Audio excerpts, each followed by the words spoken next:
Now, 30 minutes you'll wish you could 30 minutes you'll wish 30 minutes you'll wish 30 minutes you'll wish you could get back later.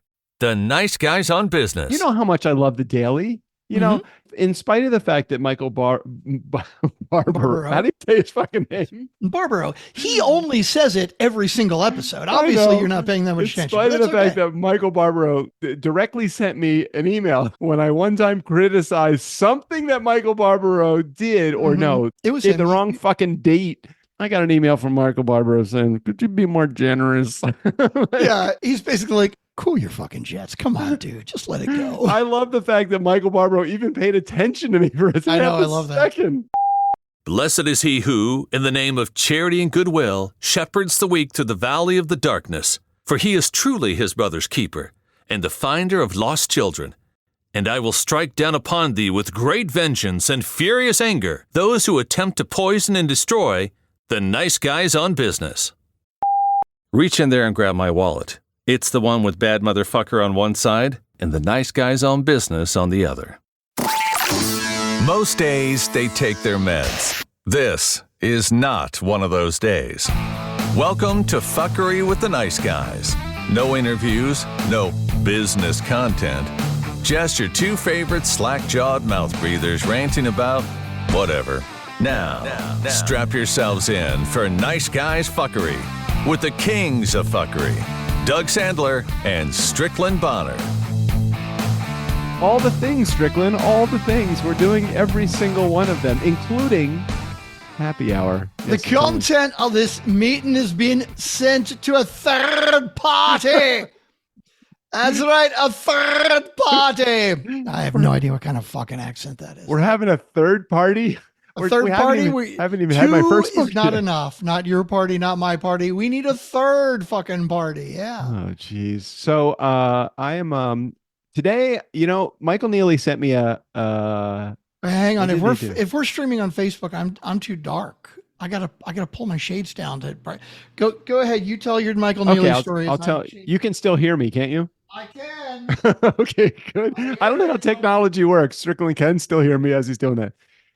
My good buddy Michael Neely and Strickland's friend Michael Neely as well sent me a video message today. He was sitting at a bar. I guess it was happy hour. He's in Florida, so it's 3 hours later. So it was it's 4 o'clock. So it's probably 7 o'clock. Yeah, definitely. So he was in drinking time. That was good.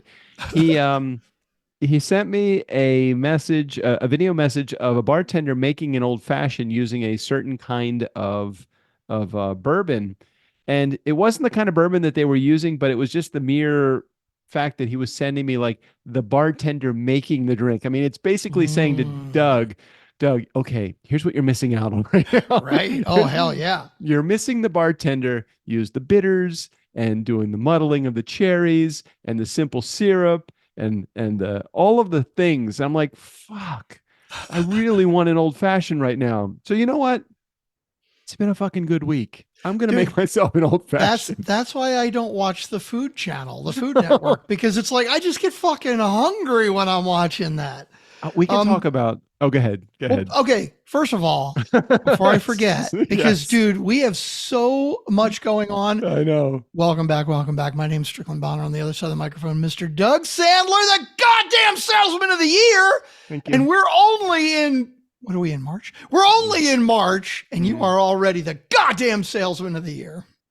Damn it. I'm a words of affirmation guy. Fucking get down on my knees and suck it.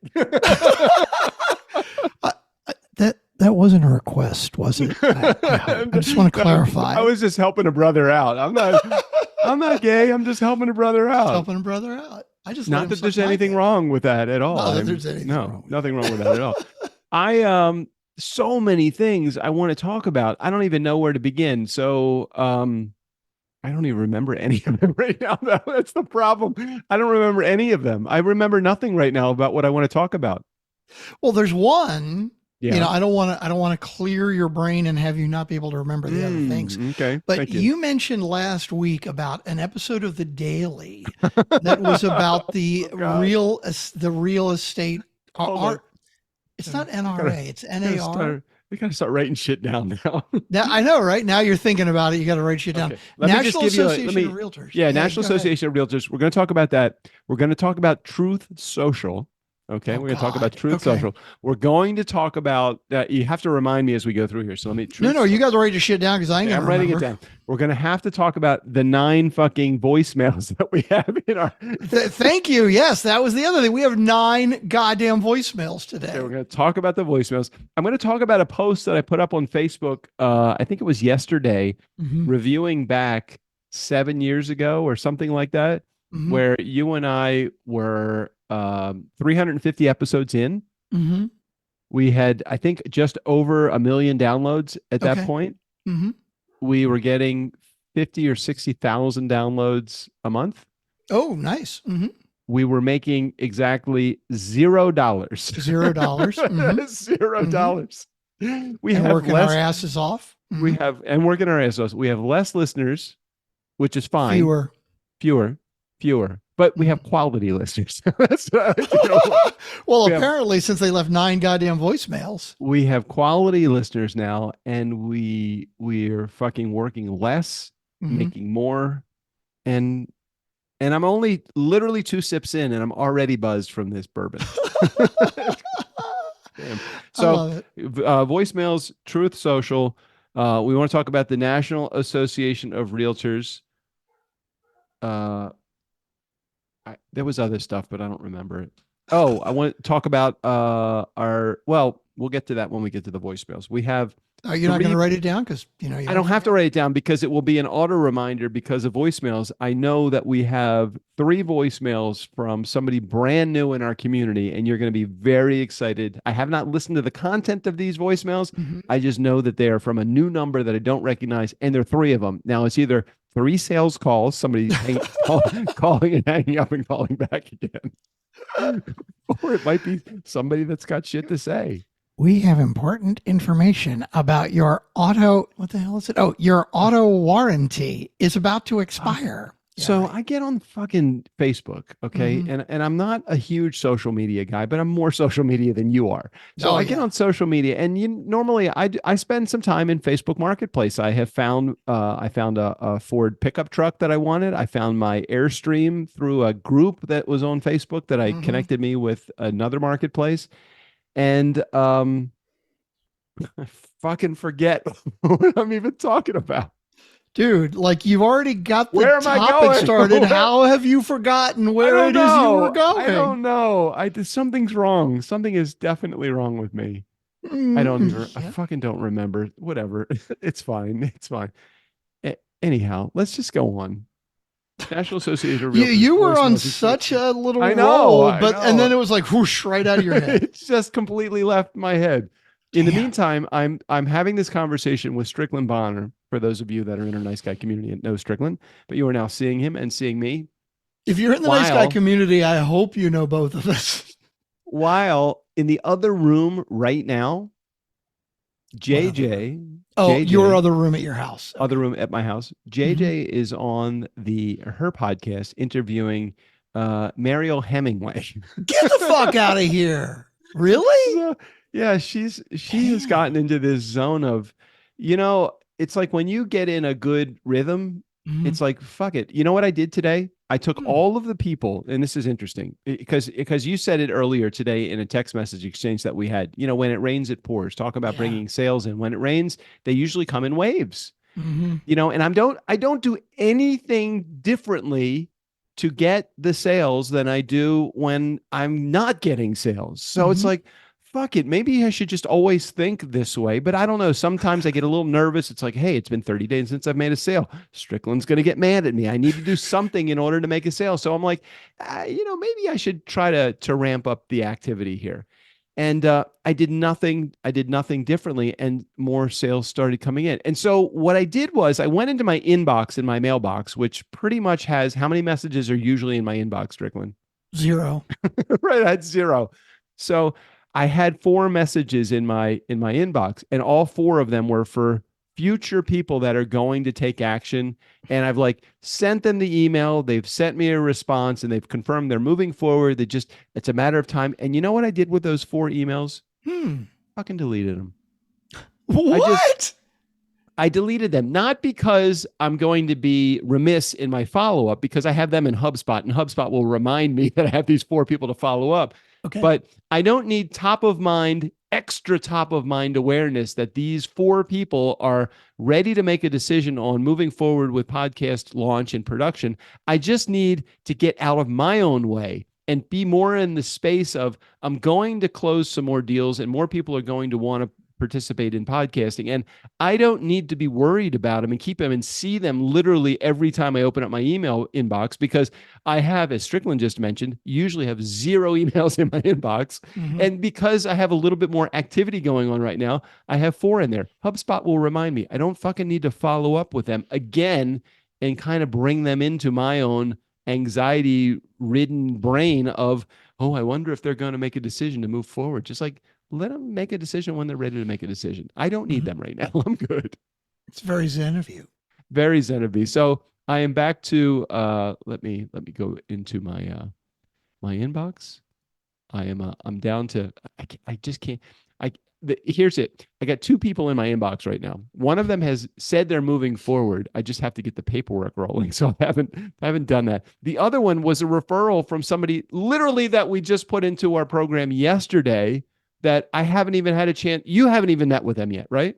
Not that I know of. I don't know who they are, but I don't think I've met with them. No, you haven't met with them. So I'm not quite ready to lose the grip on those people. Anyway, I want to talk about those few things: Truth Social, voicemails, and National Association of Realtors. I think we should tackle the National Association of Realtors first.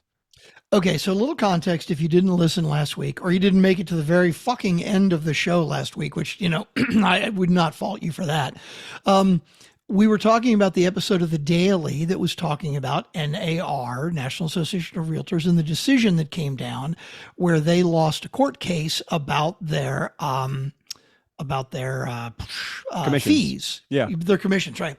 And before I had listened to the episode, Doug's comments were, you know, I felt that the reporting might have been a bit biased. You felt that the reporter had a bias against the National Association of Realtors, right? Before you move on, yes, and I have confirmed my suspicion based upon listening now with different ears. The ears that I listen through are these ears just biased based upon political affiliation, or are these ears based upon really some more personal feelings? Like I listened to the episode today, which talks about, maybe this was yesterday's, talking about Trump's Truth Social platform and the elevated financial status of the stock based upon, you know, the craziness that's going on in the world. And I didn't hear a lot of opinion from the reporter. So I listened to another episode. I can't remember what it was about, but same ears. I listened through the ears of, are they really slanting this based upon their personal opinion, or maybe they're just a political affiliation, which I know there's a fine hair difference between the two. But in the episode that you listened to about the National Association of Realtors, I really felt like, and again, correct me if I'm wrong, that I felt like there was some personal bias, not just political bias, but some personal bias. Now keep going. Okay.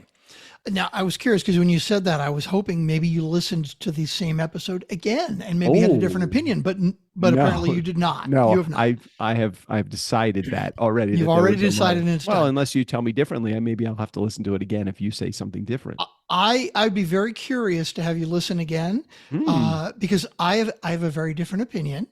and I have some opinions on why I have that opinion. Oh, okay. So this is why I really wanted to talk about it. Okay. Okay. So first of all, my personal opinion on what I thought of the episode. And I heard you say, even before I heard it, that you felt she was biased. And so I was listening with ears like, I'm listening specifically for that bias. Now, the episode starts with her basically saying something, I don't remember exactly what the words were, but something along the lines of the National Association of Realtors are a bunch of big fucking bullies and have been for years. So yeah, literally the first thing out of her mouth kind of was, hey, these guys are like the fucking mafia. Yeah. Now, she obviously didn't say it like that, but she did absolutely lean hard into it. And I thought to myself, Doug may be right. But then what I heard in the next 5 or 10 minutes, she gave a lot of evidence, in my opinion, that backed up exactly what she was saying. She basically said, okay, number one, they are the largest political lobby in the United States, bigger than the NRA. The fucking National Rifle Association. They put more money into government than the National Rifle Association. Then she also made arguments that about the 6% commission that they asked for. And when she said, it was so funny because Michael Barbaro had exactly the same reaction that I had. She said, the 6% commission is actually negotiable. And I went, like, I have bought and sold a number of homes over the last 20, 30 years, right? I'm like, it's fucking negotiable? And Michael Barbaro did the same thing. He's like, wait a minute, stop. Could you repeat that, please? Okay, it is negotiable? So I was an agent for about a minute in my life when my stepdad was building homes. And I'm like, hey, it might be helpful if I have my real estate license too, so I have a little bit more wisdom. And I will tell you, while they say it's negotiable, okay. So just so everybody understands, if there's a 6% real estate commission, it's usually an even split between the buyer and the selling agent, 3% buyer, 3% seller, the selling agent. And then that agent has to split whatever their percentages, they split it with their broker. So let's just say it's a 50-50 split. Agent gets 1.5, 1.5, seller gets 1.5, 1.5. Okay. That being said, if I drop my commission, which is negotiable, to 4%, guess how many agents are going to show my house? And that is exactly what they want on more information that she gave. She basically said, oh, sure, it's negotiable, but if you lower it, that information is available on the MLS, and agents can see it. And basically any agent that is trying to find someone working with a client, basically they're saying, I could show this house and I could make half the normal commission, or I could show the house next door and make a full commission. Which house do you think that the agent is going to show? See, the fact that you said half commission or full commission, it just basically says there's price fixing involved. Full commission, there's fucking no full commission. Full commission is full commission. If it's 3%, 2%, 1%. If I'm willing to show my buyer a home and it's at a 1% commission, then that's up to me. The challenge is that because there are so many people price fixing, let's call it price fixing, nobody is going to show a house that's that's below 5%. 100%. Nobody. So nobody is going to do that. But the information of, hey, how much commission is being paid on this house is only available on the MLS, and you must be a realtor to see that information. And the NAR controls the MLS. And I didn't realize that the NAR also controls the fucking lock boxes. All of the things. It is the definition of collusion and monopoly. And apparently for the last 100 years, the last 100 years, though. and the Department of Justice, apparently, again, according to this article, this amazing episode, has been for years and years and years trying to break up the monopoly. But think about this, right? Let's say you're the NRA, right? The National Rifle Association. How many hundreds of thousands of people, regular citizens, are out there fighting against the NRA, right? A lot. They throw a shitload of money into lobbying, and there are probably millions and millions of people fighting against them. Now, let's say the NAR, National Association of Realtors, they're putting even more money into lobbying efforts. How many people do you think are in the United States actively right now thinking to themselves, fuck those goddamn realtors. I want to have as many guns as I want, but fucking realtors, those are the real crooks. No, nobody's fucking doing that. Nobody is doing that. Except 5 guys and an attorney.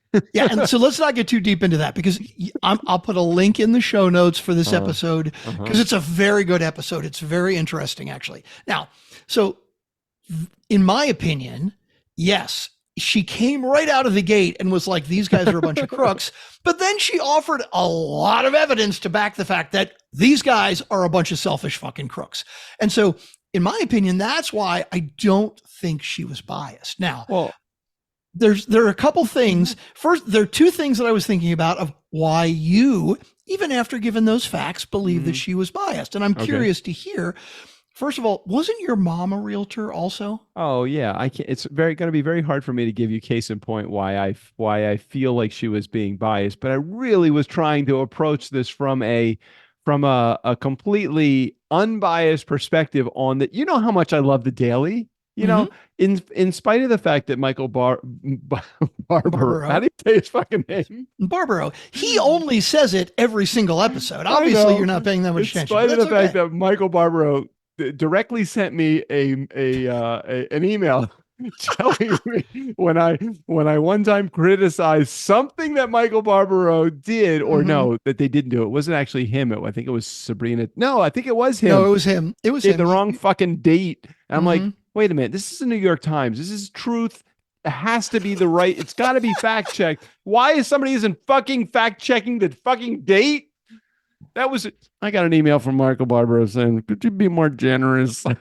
Yeah, he's basically like, cool your fucking jets. Come on, dude. Just let it go. I love the fact that Michael Barbaro even paid attention to me for a I love second. I love that. Half a fucking second. I feel like I wasn't being, I thought I was doing it from the right standpoint. I don't think that we've been over this. I mean, I was well over a year ago, but I remember on the episode, I was like, so Doug, why don't you read me what you wrote to him? Because that's what you said. You were like, I think I was being very diplomatic and polite, and I was just trying to be helpful. And then you read the email. I was like, dude, that is not fucking helpful. Okay. That is basically saying you're supposed to be a badass. I can't believe you made a fucking mistake. Okay. If there is who is the biggest mobster that you can think of? Mobster Bugsy or drug? Siegel. Okay. Oh, I'm sorry. Drug dealer. What's the guy's name? What's the guy's name? El Chapo. Let's say El Chapo. That's okay. like the current. El Chapo. If there is a story about El Chapo, do you want to hear the reporter's perspective on El Chapo, or do you want to hear the facts? You want to hear that he gunned down personally, was responsible for 27 deaths, personally responsible for conspiracy to commit murder for another 50, personally responsible for all of these things, and hear it from the here are the facts, or do you want to hear, let me tell you a little bit about what I know about him personally. He is a bad man. He is an evil guy. And I think that he doesn't, here it is. He doesn't deserve to live. Mm-hmm. When you say things like he doesn't deserve to live, I take the perspective of, when did this person stop being a reporter and started sharing her personal opinion about El Chapo? So there are studies, I don't remember what this is called. That people have inherent biases. Mm-hmm. Okay.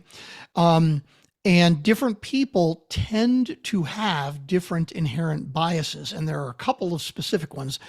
There is one that is I can't remember the names of any of them, but one of them is like what they call a recent bias, right? So let's say you have an extended amount of experience with a person, hypothetically. Mm-hmm. You've known them for a year, and they've done something regular over the last year, but then the last time they did this thing, they did it extremely differently.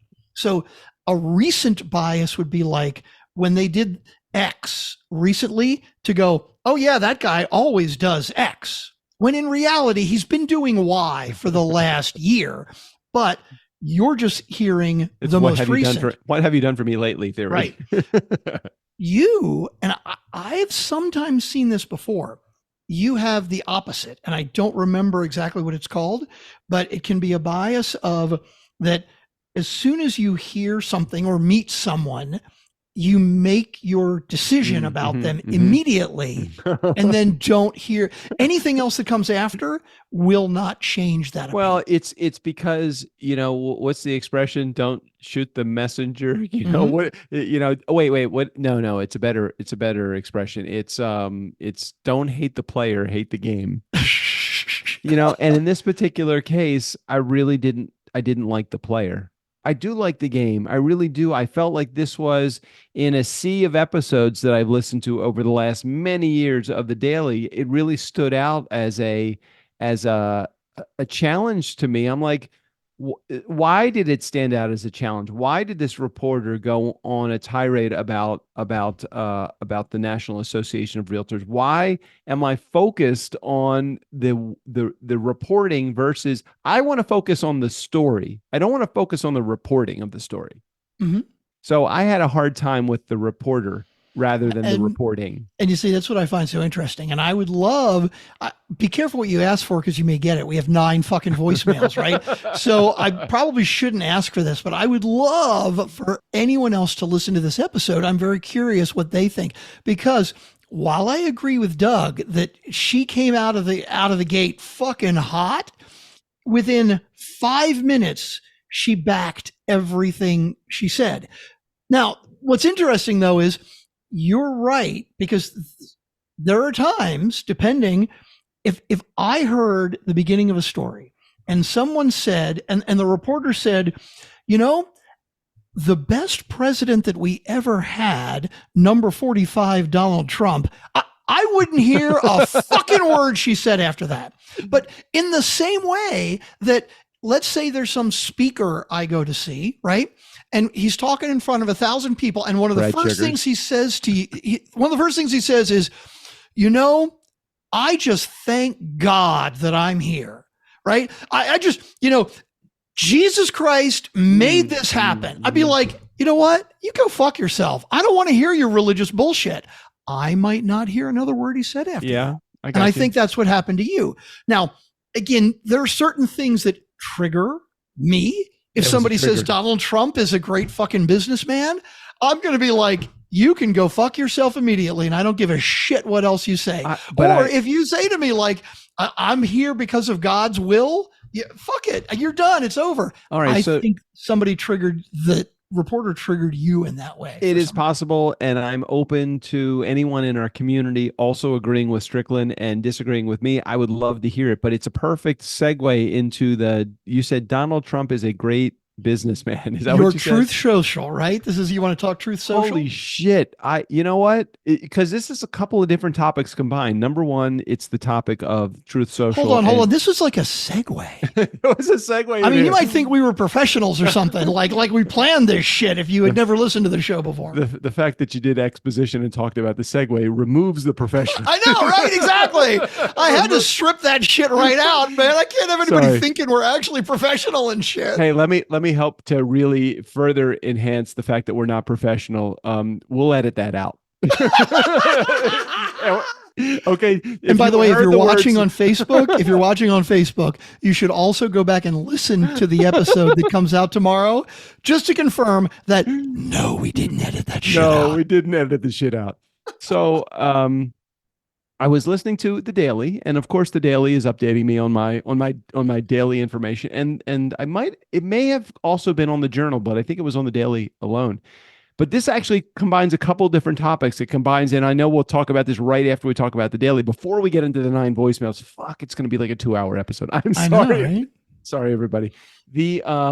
So let's talk about Truth Social. So Truth Social was this social media channel that Donald Trump created via 2 guys that were on The Apprentice. Yeah.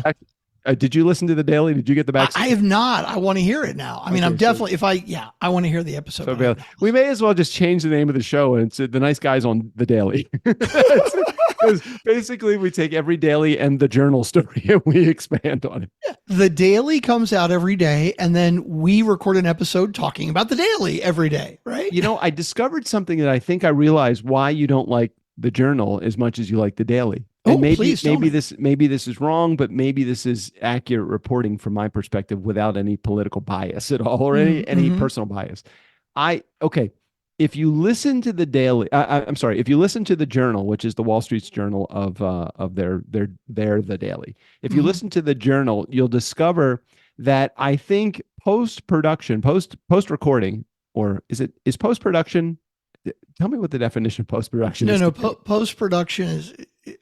Well, I'm not sure where you're going with Okay, this, so that's I don't fine. know. That's fine. After recording, but before they actually publish the episode. So Okay, what is during that called? post production, yes, that would be During post production. right during post production. Here's what I think happens. I think the reporter re-records the question that they asked off microphone, but it's the same question, and they edit the re-recorded question into the interview with the person. Now they may ask the same exact question. Oh, so hang on. You're saying they don't do this on the Daily, but you think they do it on the Journal? Oh, they definitely don't do this on the Daily. I know there's a lot of editing involved in the Daily, but I think what ends up happening is the conversation is real.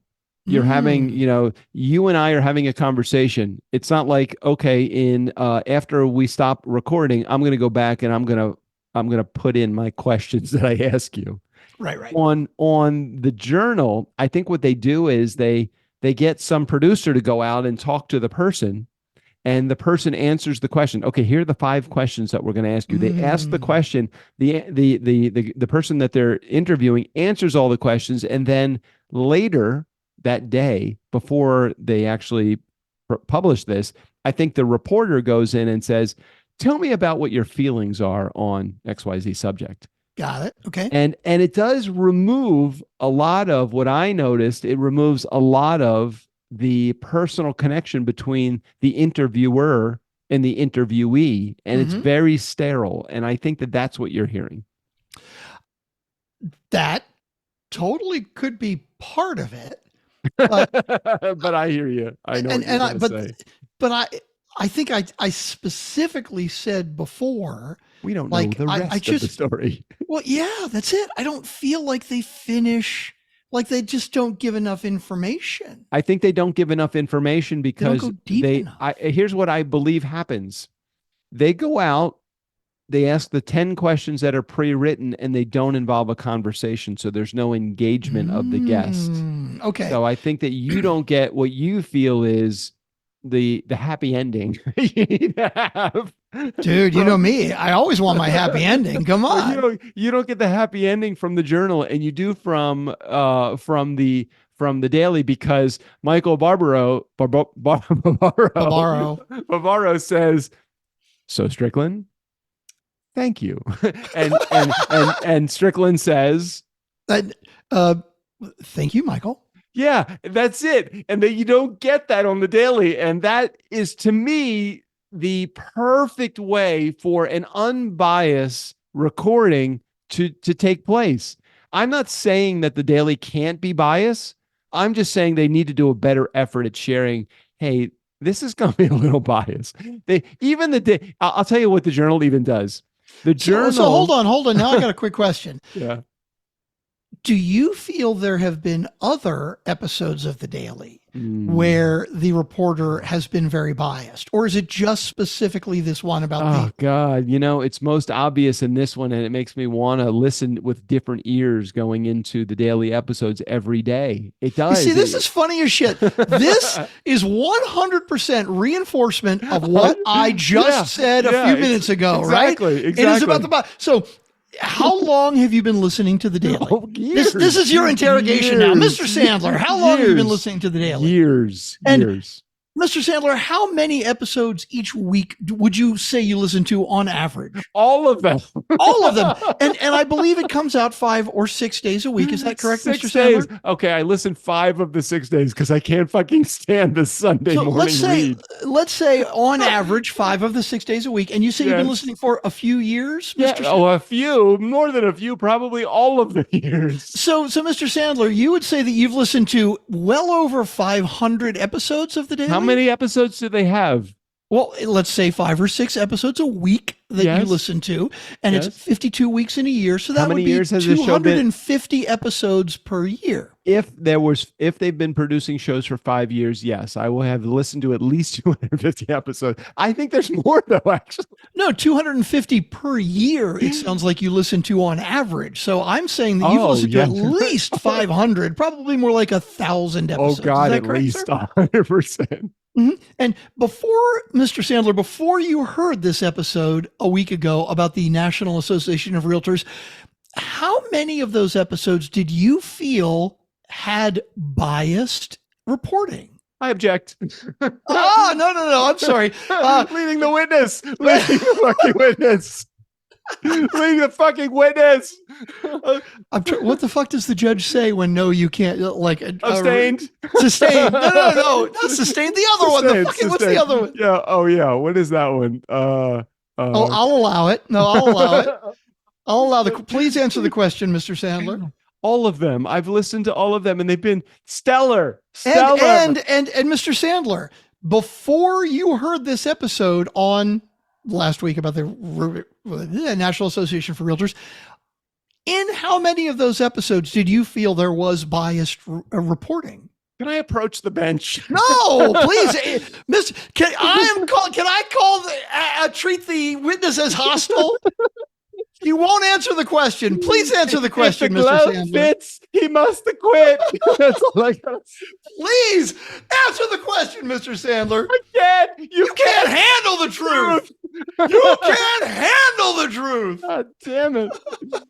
Box me into a corner. Nobody puts me in a corner. Hey, just answer the question, Mr. Sandler. It's a very simple question. What is the question? Of those 1,000 or so episodes that you've listened to, First time. how many of those did you feel that they had biased reporting? First time, but if I go back now with different Okay, years, Mr. Sandler, so just to clarify, so what you're saying is that in the 1,000 or so episodes that you've heard, you did not notice biased reporting previously. Is that correct? I was trying to be generous. Can you please answer the question, Mr. Sandler? None.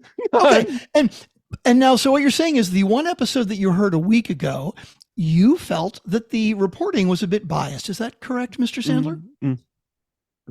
Does the court, do we have drink holders? I need drink holders. Is a cocktail waitress come to this table? So I just want to clarify a statement that you made a few minutes ago. Can I speak to the stenographer for a minute? Because I want to clarify a statement that I heard Mr. Sandler say. Strike it from the record. Can you please confirm that Mr. Sandler commented before we started this discussion, and he said, "Now I listen with an ear concerned about reporting bias." Is that correct, stenographer? Is that what he said? Yeah, something along those lines, because we don't actually have a stenographer. The record says that Mr. Sandler said that, yes, he listens now with a different ear. He said that, yes, 100%. Let me do some quick math in my head.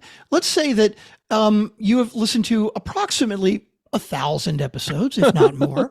And out of those 1,000 episodes, you've heard one episode that you feel that the reporting was biased. Now, just doing the math in my head quickly, 0.1. that would equal 1/10 of 1%, not 1%, 1/10 of 1% of all the episodes you've heard. Yet now, every episode you are listening and thinking, I may hear bias. I'm concerned about this. Do you think that is a logical conclusion to come to, that you should listen with every episode listening for bias? Let me sidebar for just one quick second. Let me just for a quick second, just because this is a really interesting point that you make, and I 100% follow your line of questioning, and I agree with you. This seems really weird that if you're making a broad brush stroke decision based upon this 1/10 of 1%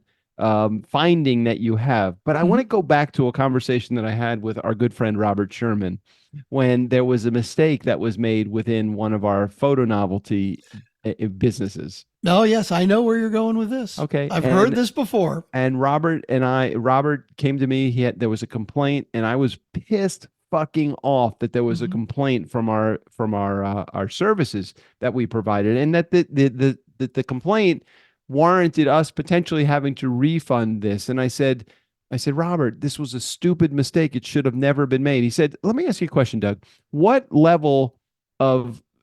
percentage of jobs do you think that we would allow there to be a mistake? I said, what would be an acceptable level of error? Right. My response to him was 0. I have a 0 tolerance policy when it comes to making mistakes. When it comes to our business, I don't accept there's any explanation that would be acceptable as an excuse for making a mistake on the job. And he goes, that's not realistic. And I said, well, I've run a business for, at that point, probably 20 years. I've run a business for 20 years. That is my tolerance for mistakes. I have no tolerance. Will mistakes happen? Yes, they're going to happen. What is my tolerance for mistakes? 0. So I said, no, I don't have any tolerance. I have no tolerance for the New York Times making any mistakes. Any mistakes. This is very similar. I talk about getting up on my high horse about this. This is very similar to the mistake that was made with the date. There was no reason for them to make that mistake had they simply checked the fucking date. There was no reason for this reporter to enter her personal opinion based upon them having any kind of editing or post-production work being done. Somebody should have heard it, and somebody should have said, this really isn't the New York Times perspective. This is more your perspective on this, and I don't think that we can include this in the edit. And I would say, okay, I agree with that. So let's go back to the date issue, because I think it was a year ago or more, that error was made, right?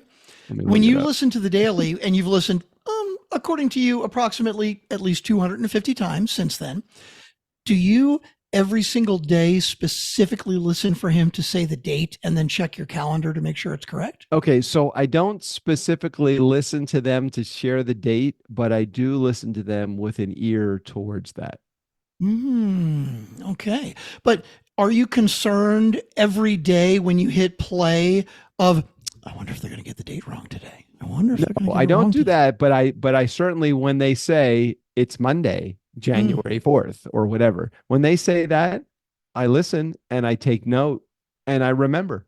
Okay. And if they get it wrong, then I would think, what the fuck? New York Times gets it wrong? That doesn't, at some point in somebody's career, they continue to do something enough times, I am going to believe that this is just how they are.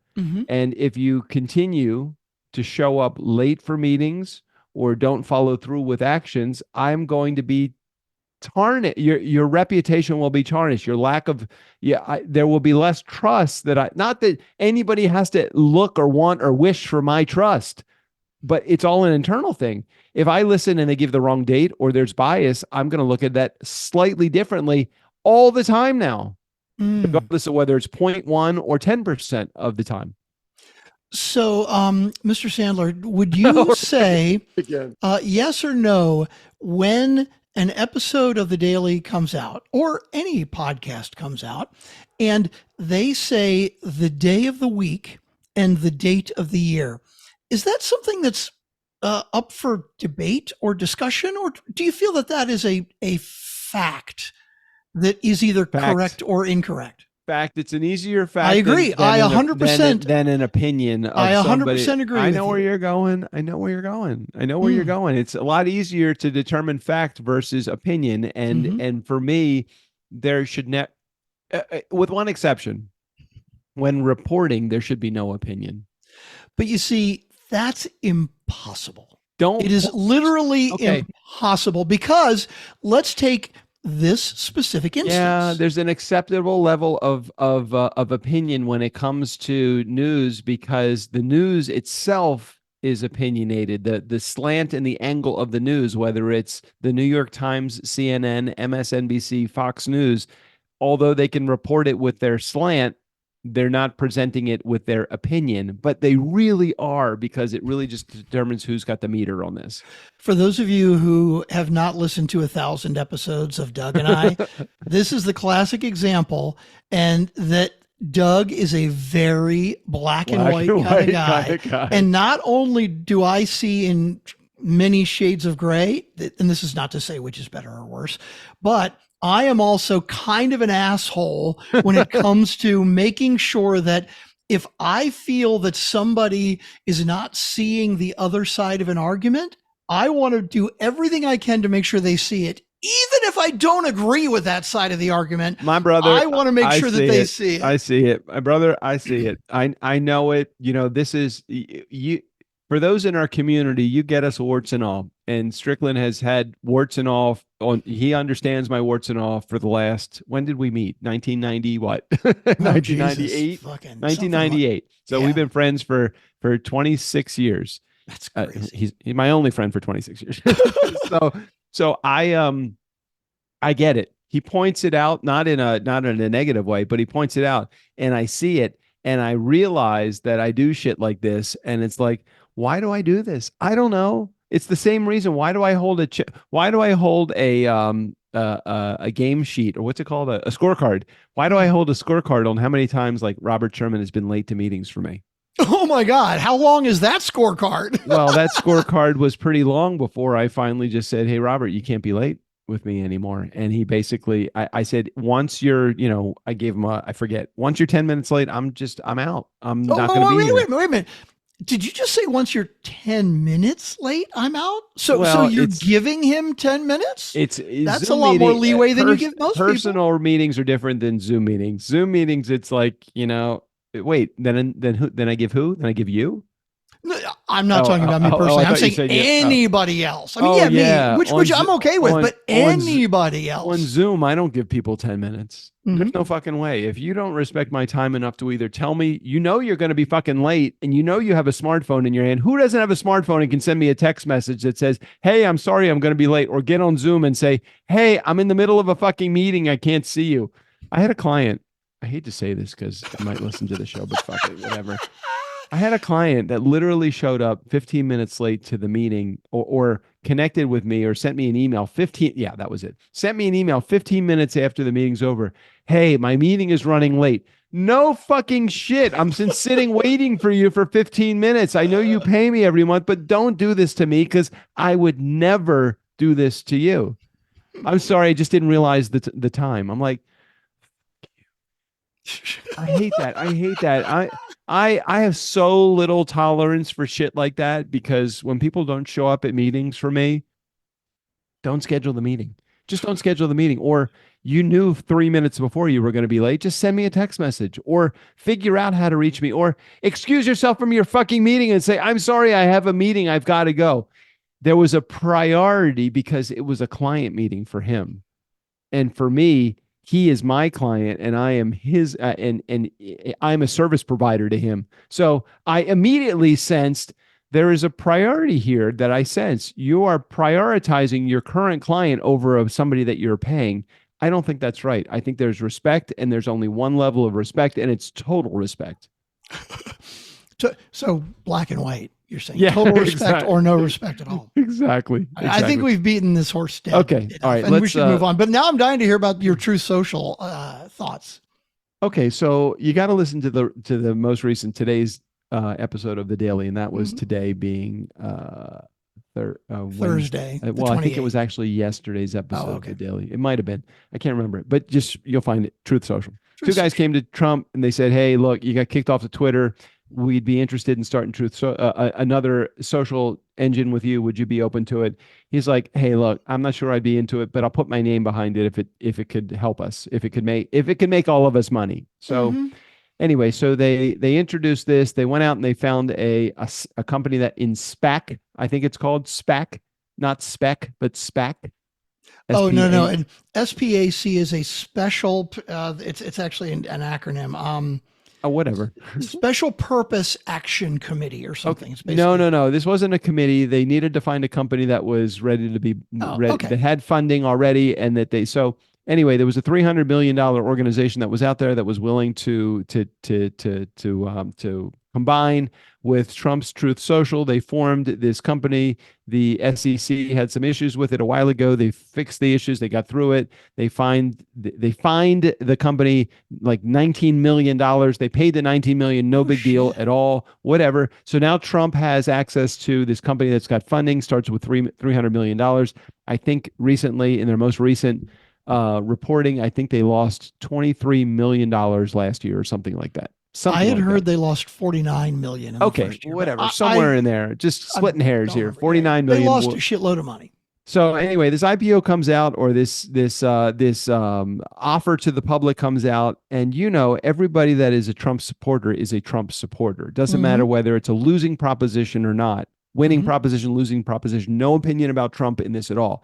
They take the company from literally like $100 million value to something like $8 billion. What? And Trump has I forget what percentage of the stock, but he's got 60%, I believe, of whatever. 60%. Yeah. So he's got like $5 billion in value tied up in this company. The challenge is, and this is what they talk about on the daily, they go into it in really good detail, and it made it understandable for a guy like me. The challenge is that when you have a guy that owns that much, you can't have that guy sell it, because that would send a really bad message to the people that are about to invest. So you go to the board of directors and you say, hey, look, I got this 300. How much does he owe the government? Like 500 million or something like that? 500 million. Yeah. Okay. Yeah. I owe the government $500 million. I got $8 billion. Can I just borrow against the $8 billion or $6 billion in value? And because they're probably all fucking suck your dicks Trump supporters, they probably will all say, no problem, Mr. Trump, President Trump, future president again, Trump, because fucking A, that's going to happen. We'll support you. We'll allow this. So he's going to, I'm sure, borrow against the value of the stock to pay off his fucking debt to the government. I am like thinking as I'm walking on this hike with JJ this morning, I'm like, this fucking guy has got 9 lives. At what point do I decide, you know what? I really hate him personally, but this has got to be a guy I get behind. So it's like, it almost took me to the point where I'm like, I gotta figure out how I get behind this guy. You're serious? I know. I don't know. Your takeaway from all of this is not, you know what? Why don't more people see what a fucking loser douchebag he is? Your takeaway is, a lot of people still follow him. Maybe I should figure out how to like Strickland, him. It taken in a vacuum, that sounds really like ridiculous. But how many fucking lives does this guy has got to come out of? A lot. He's got more lives than a cat. He's got more than 9 lives. How many fucking times can he bounce back? Not only to bounce back, but the emperor has no clothes. How many times do we have to tell him, dude, you got no clothes on? And he's like, I have plenty of clothes on. I am protected and I'm covered and I am safe. For us as the public to realize, maybe he's got clothes on and we just don't realize it. Dude, that is the perfect, what is it, metaphor? That's a metaphor, right? Yeah. That is the perfect metaphor for the way I feel about Trump. Okay. Do you believe that that something like invisible clothing exists scientifically? No. We've discovered it, but nobody has actually, No. But because you keep hearing over and over and over and over again that he really is wearing clothes, you're starting to believe it? You want to find a way to believe it? I think the second part is more accurate than the first part. Dude, sometimes I just don't get you. I know. I'm serious. Like, holy shit. I just don't get how it. many times does the Phoenix have to rise up out of the fire to understand that maybe he's just not flammable? Maybe he's just not ashes. Okay, so let's take a guy and let's say he's a serial killer, right? And he chops people's heads off with an axe. And every time he does it, he says, I'm doing this for the good of the world. right? And then the cops go after him and they can't get him. And he goes and kills somebody else, and the cops can't get him, and every time when people are like, why do you keep chopping people's heads off? He says, it's for the good of the world. There's and a difference. He starts spewing facts about the reason it's good for the world is because we're overpopulated. And the reason it's good for the world is because this city was too crowded and I want to make it less crowded. So after this happens 100 times, are you trying to find a way to like him and believe him? I am trying my hardest to see what 50% or 51%. They're idiots! 70 million people that still follow him are fucking idiots!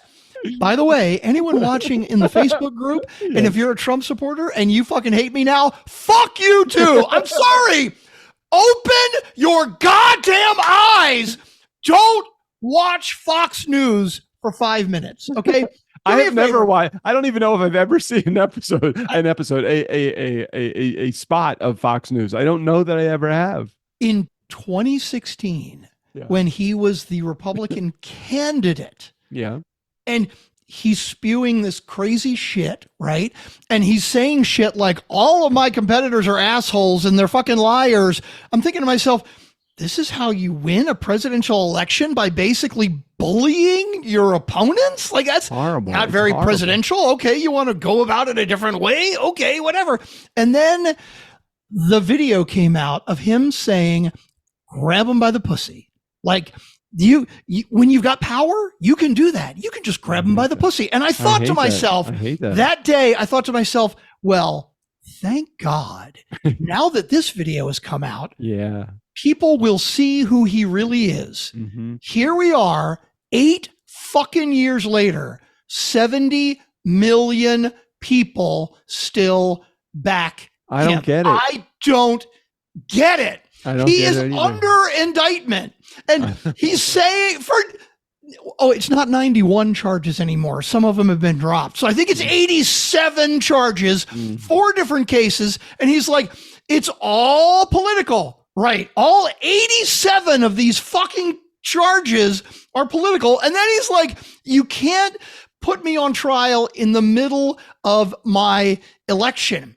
Dude, all of these cases were trying to get started a year ago, but he kept putting it off and fucking objections and objections and objections. It's his own fucking fault that they're happening right now. It's just, oh my God, it's just so much fucking evidence of he bankrupted 4 casinos. How do you bankrupt a casino? It prints fucking money. If you advance the calendar to November for just a quick moment, and oh God, I hate even thinking this, but he arrives victorious in November, after the Tuesday in November. Can he pardon himself? Who the fuck knows? Because probably. Well, here's the thing. I don't think he could pardon himself, but he has, as the president, he has lots of influence to basically say, you know what, we shouldn't go forward with this trial. He would, like, if he had gotten convicted and then, I don't know, but let's put that aside for a minute. Let's say that all the trials are still hanging out and none of them he's been convicted on. Will the results of any of the trials happen before the end of November that could exclude him from the presidency, or no? That's not going to happen. Here's my fear. My fear is that we do have a conviction before then, and look what happened in January.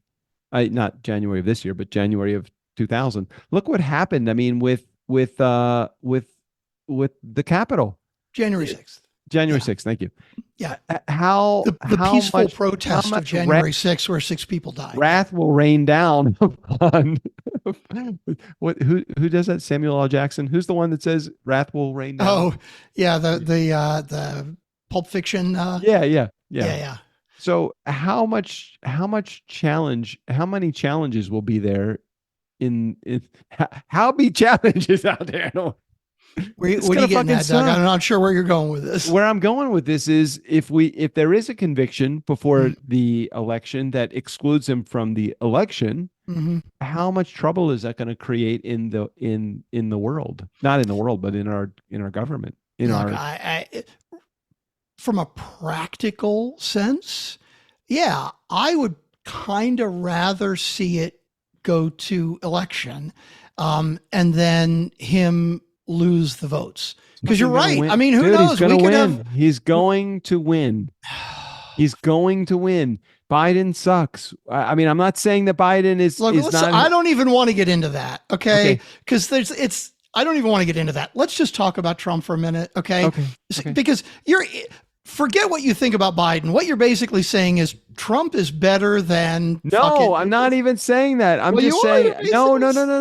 Don't get me wrong. I'm not saying that. I want there to be a better Democrat. Trump is the fucking Antichrist. All he cares about is himself. I know, but okay. So do we? Who is going to be the independent runner? Is it going to be? Is it going to be Kennedy? Let's not go down that path. This is.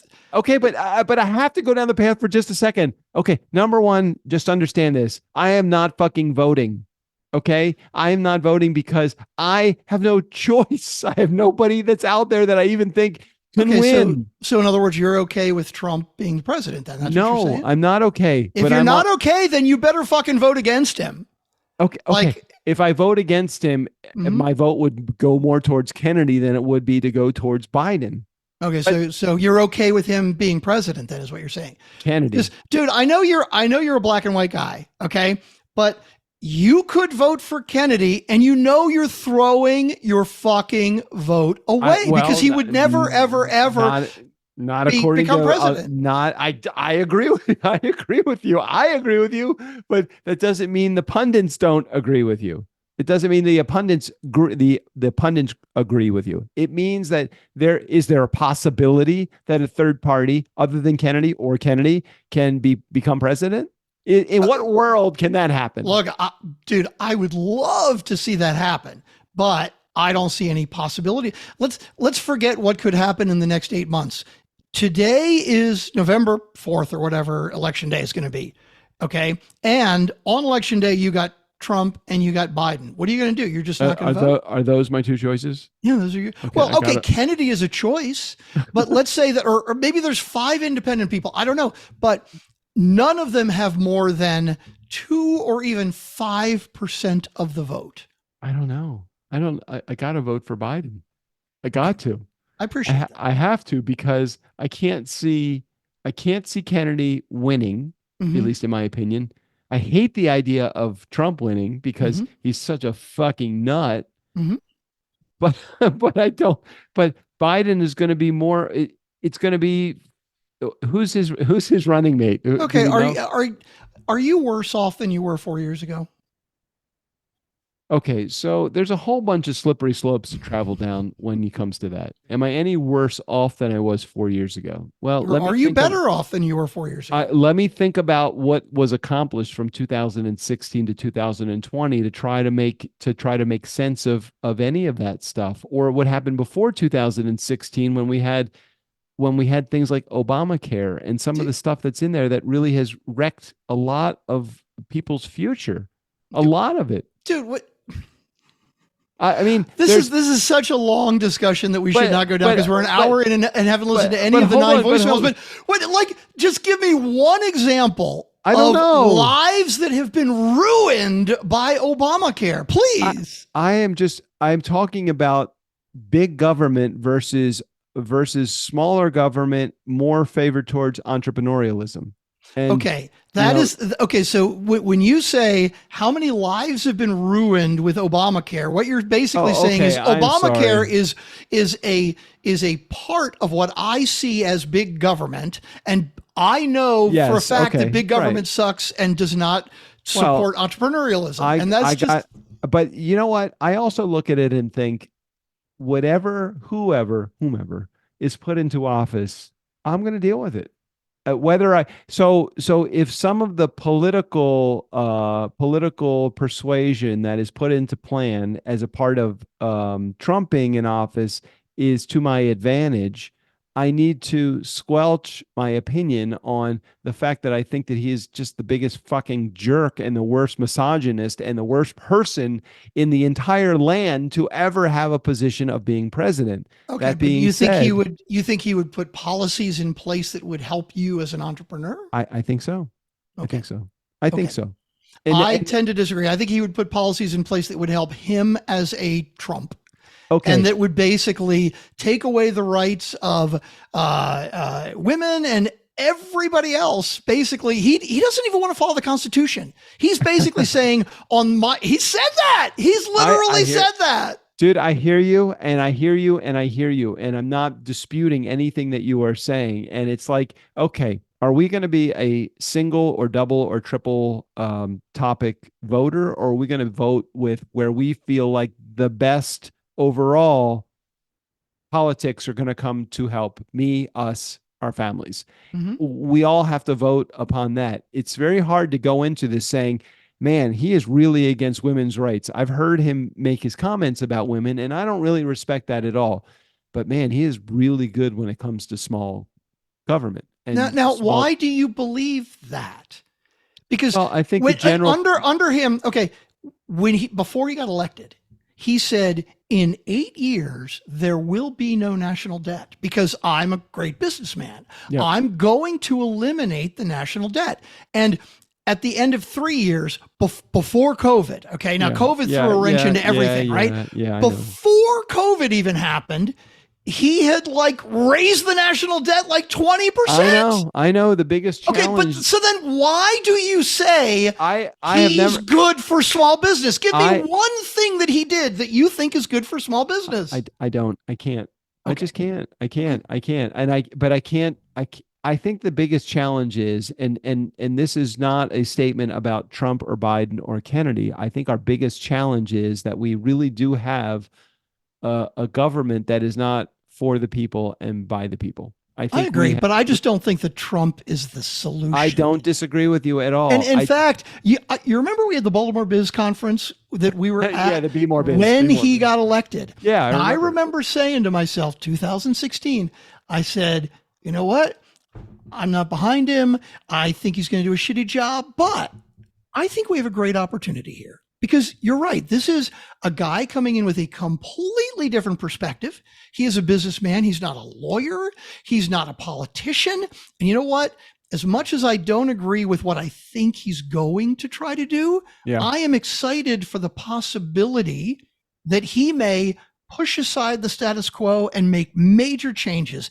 And I love the fact that he is focusing on the national debt, that he thinks it's ridiculously out of hand. And I hope he does something about it. And what does he do? He cuts taxes on big business and raises the fucking national debt. Okay. I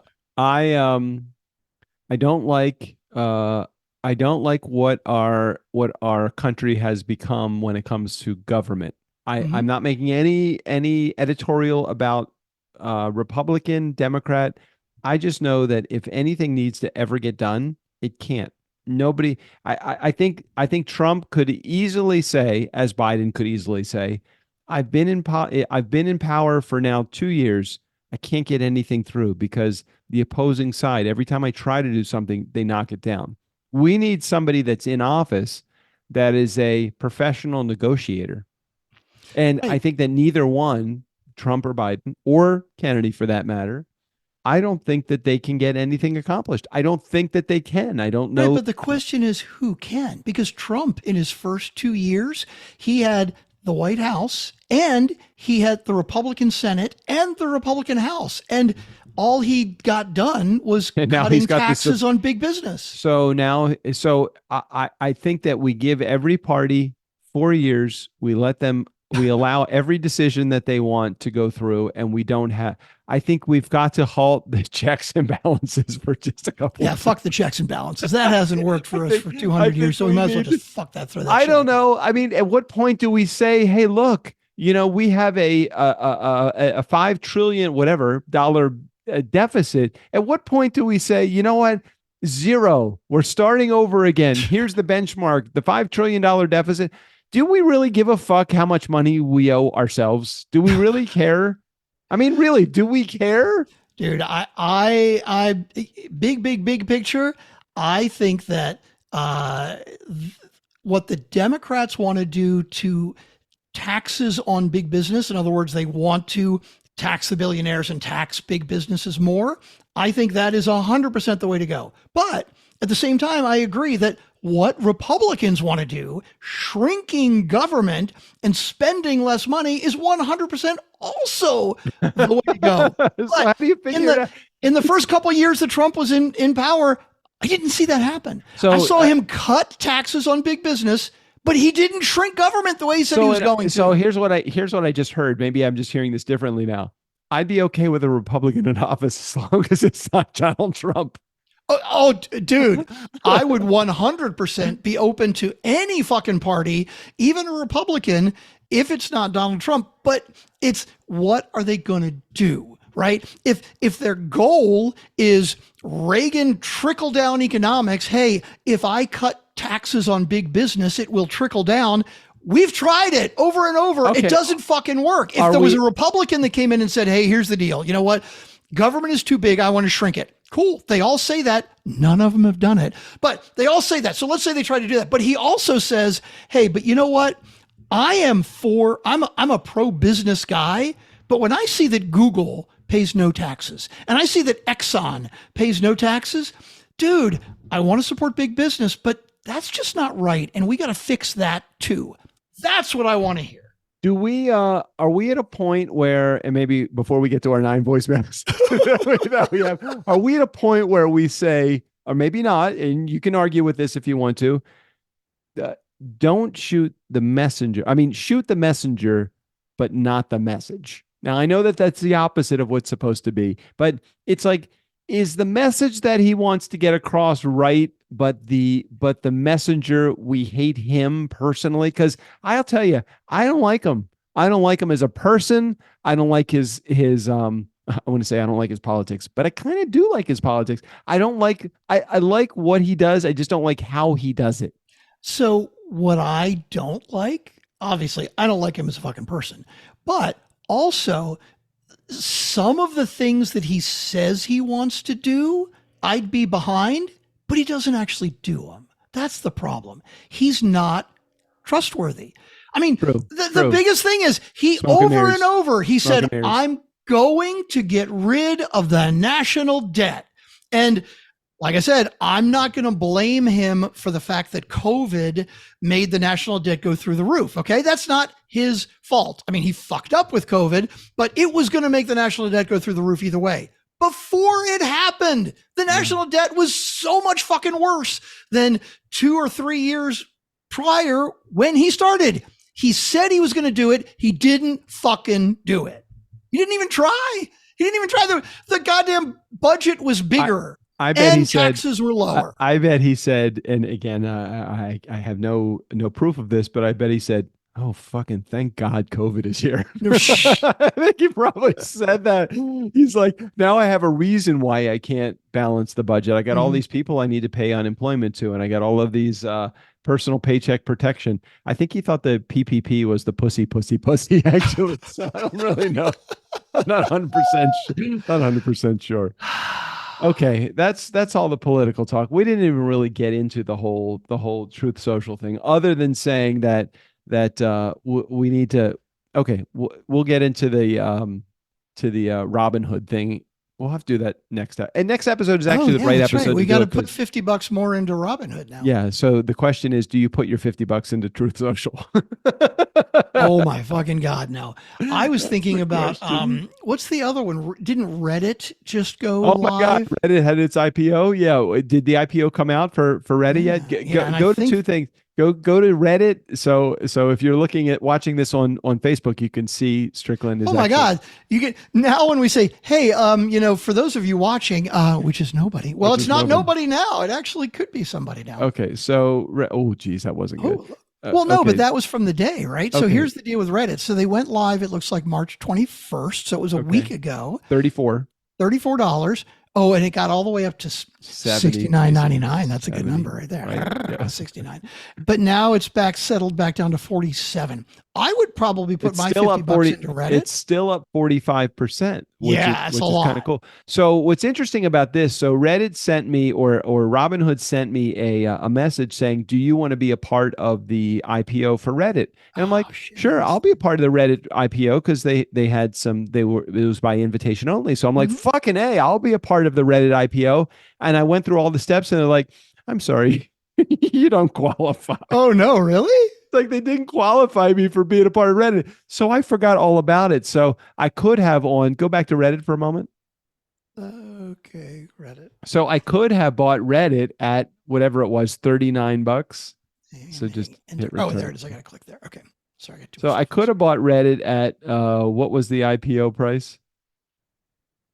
$34. Yeah, I could have bought it at 34 the moment that it came out because I was on. And I would have of course been up to $49 or $47, which is you'd be up 40%. Go over to Truth Social for just a quick moment and see. Can I look Truth. at that up here? This is propped up by it's DJ.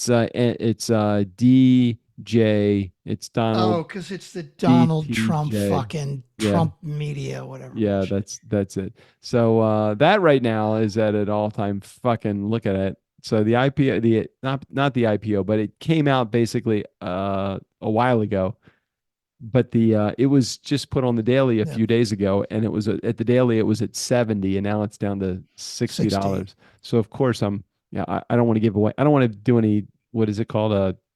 Not deal breaker, but what's it called? The futures? No, what's a cliffhanger? Not a cliffhanger, but. What's it called when you give away something? Give away something about a TV show that's supposed to come out. Oh, spoiler alert. Spoiler alert. Thank you. I don't give a spoiler alert, but of course I bought my $50 because I'm like, I want to ride the Trump bandwagon here into wealth and wisdom, because he's got like $55 billion in stock. I'm like, can I get one share? You know what? You fucking go for it, and then I'll make fun of you when it tanks. Okay. So where is it right now? I don't care that it's just $50. It's up at like 60 or something. It's okay. So Strickland's going to show his couple of shares that he is right now. I'm up 23%, which is actually down overall. I was up 30, 40 or some shit. I don't even remember. Okay, but I'm up 23% now. And did you buy? So did you put all $100 2 months worth into Pixelworks, or did you go into something else? I did. I put it all into Pixelworks. Damn, you're good. So I put my money into two things. I put it into what the fuck? What did I put it into? Hold on, I'll tell you, and then you can look it up and share it on the screen here. Hold on.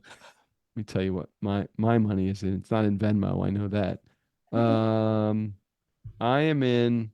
Oh, hold on. I gotta unlock my account. We still have 9 voicemails. I know. FYI. Thank you. Okay, the two things that I am in. Are you up on Facebook? Is anybody actually watching this? Okay, I'm into Plug, Plug. Plug? Yeah, I put $50 into Plug. What the hell do they do? What is Plug Power? Okay. Okay, and I am down $1.55 because right now the Plug is at $3.41. I bought it at $3.52, so I am down a couple of bucks. And the other that I'm into is Roku. It's funny as shit. I go to the Nice Guys community and I'm like, oh, hey, there's a live stream, except my beard is like super long. It's like, that's a live stream from like a year ago. What the fuck? Where's our new one? So my Roku stock, I am my average cost is $96. And if Strickland, you plug it in Roku into there, just plug that in. $96 is my average cost per share.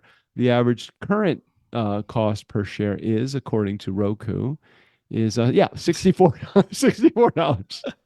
I'm down 32% on Roku, so I'm down to $33. All told, I have $33 plus another 48, so 30. So I'm at a net loss of 19% so far in the last 2 months. And Strickland is up. Go back to yours. Hold on, sorry.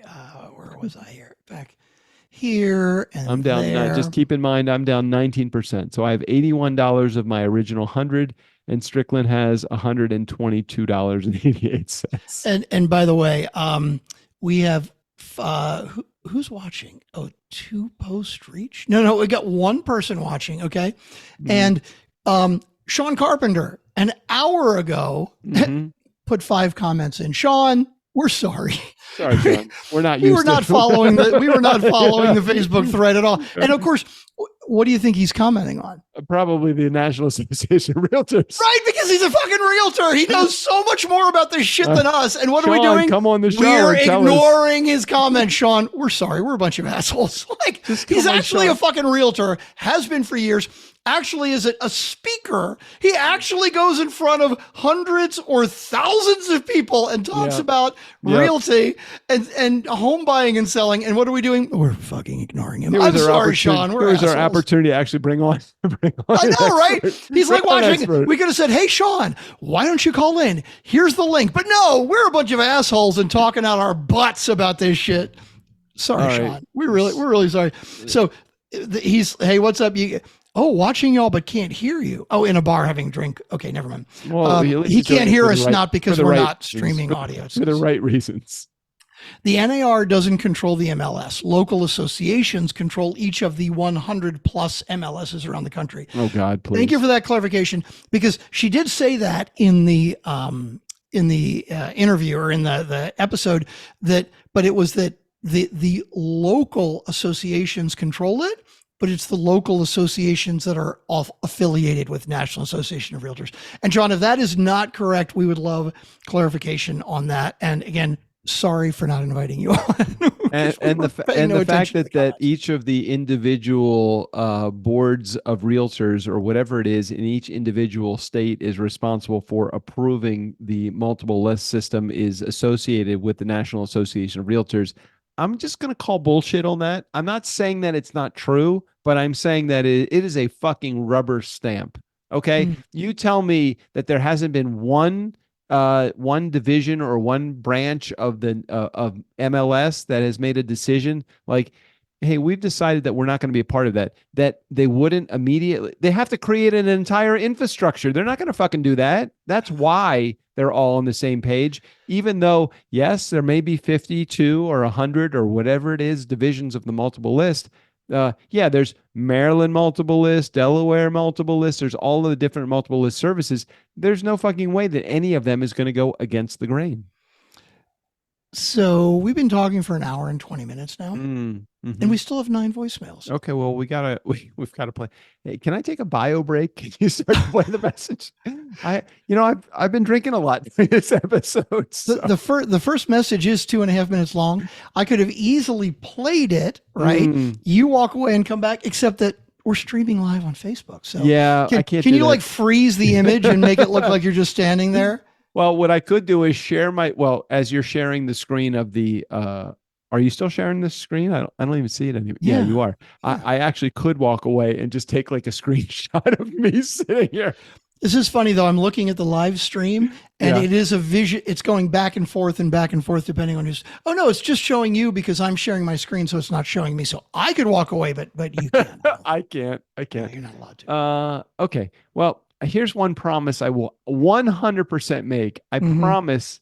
I promise I will not interrupt between the end of the Jared theme song and the first voicemail. I would say that's an excellent idea. But I'm curious if it's that gives you even more time for your bio break, because if the message is 2.5 minutes long, that's another 30 seconds in the intro. But I don't want to miss any of this because this is really good. So is it possible for you just to talk for 90 seconds while I go to the bathroom and then you can play as soon as you see me sit down in the seat? Can you play it? You can come up with 90 seconds of narration without me, can't you? Dude, I can come up with a lot more, but we've been talking for a fucking hour and 20 minutes, and there he goes. He's gone. So whoever it is that left the messages, apparently a new person, someone who has never called in before, left at least 3 of the messages.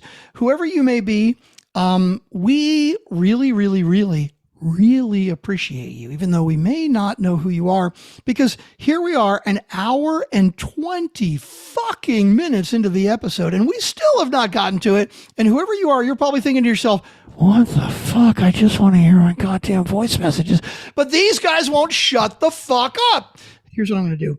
I'm going to tell the show note writer to put a note in as to exactly where these voicemails start. So whoever you are, if you just want to hear your voicemails, just skip fucking skip to an hour and 22 or wherever the fuck it's going to be.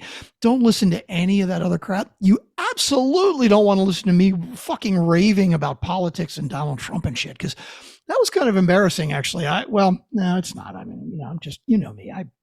I get off on my rants and my tangents, and I just start yelling and shit. You're all good. Can I play the goddamn voicemails now? Yes. Okay, here we go. There's no sound. And there's no fucking sound. All the goddamn places and idea speakers right here. I didn't even hear it myself. I knew it right away. Here, let's try that again. One more time. Okay.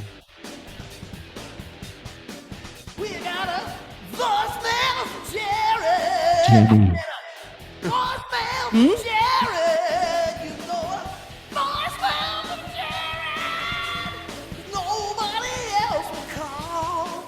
We got a voicemail from Jared. Screw the rest of y'all. Keep it going. Hey, Doug, Strick, Jared here. So you guys are talking about the realtors. Oh, God.